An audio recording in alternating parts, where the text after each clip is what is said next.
आजच्या बैठकीमध्ये कोणत्या महत्त्वाच्या मुद्द्यांवर चर्चा झाली? आगामी लोकसभा निवडणुकांची कशी तयारी सुरू? असं आहे की राष्ट्रवादी काँग्रेस पक्ष जो शरद पवार साहेबांचा आहे, तसं पाहिलं तर आमचं पक्षही शरद पवार साहेब आहे आणि चिन्हही आमचं शरद पवार साहेब आहे. पण आम्हाला लवकरात लवकर चिन्ह मिळावं यासाठी आमचा प्रयत्न चालू आहे.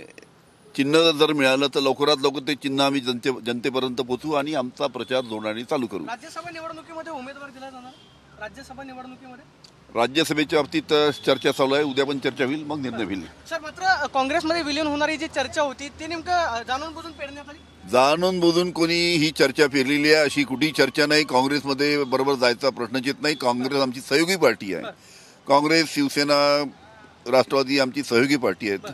आम्ही तिघही म्हणून निवडणुका लढणार आहोत आणि काँग्रेस बरोबर जायचा प्रश्नच येत नाही. कुठेही चर्चा झाली नाही.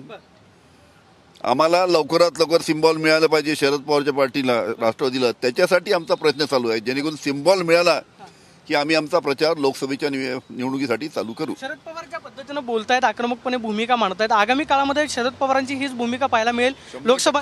100% याच पद्धतीनं, याच आक्रमकतेनं आम्ही जनतेसमोर जाणार आहे आणि जनतेला समजून सांगणार आहे की काय चालू आहे. आज शेतकरी अतिशय अडचणीत आहे.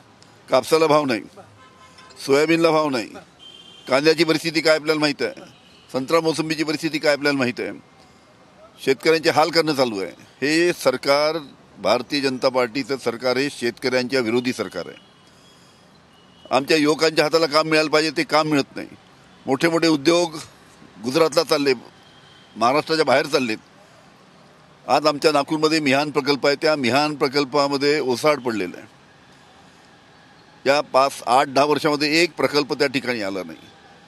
त्याच्यामुळे युवकांच्या हाताला काम नाही, शेतकरी नाराज आहेत, संपूर्ण जनता नाराज आहे. त्याचा धडा या निवडणुकीमध्ये भारतीय जनता पार्टीला जनता शिकवल्याशिवाय राहणार नाही. शेवटचा प्रश्न, अशोक चव्हाण काल भाजपसोबत गेले, त्याचा काय परिणाम महाविकास आघाडीवरती होईल का? ते असं म्हणतात की मोदींच्या कामामुळे मी प्रभावित झालो.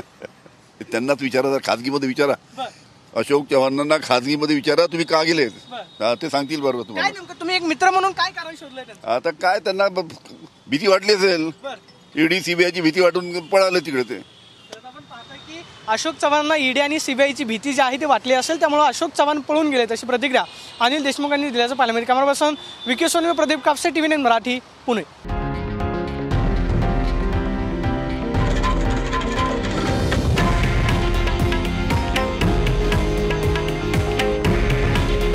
हे आहे देशातील नंबर 1 न्यूज नेटवर्क आणि आपण पाहत आहात TV9 मराठी. काळजी तुमची, हित महाराष्ट्राचं.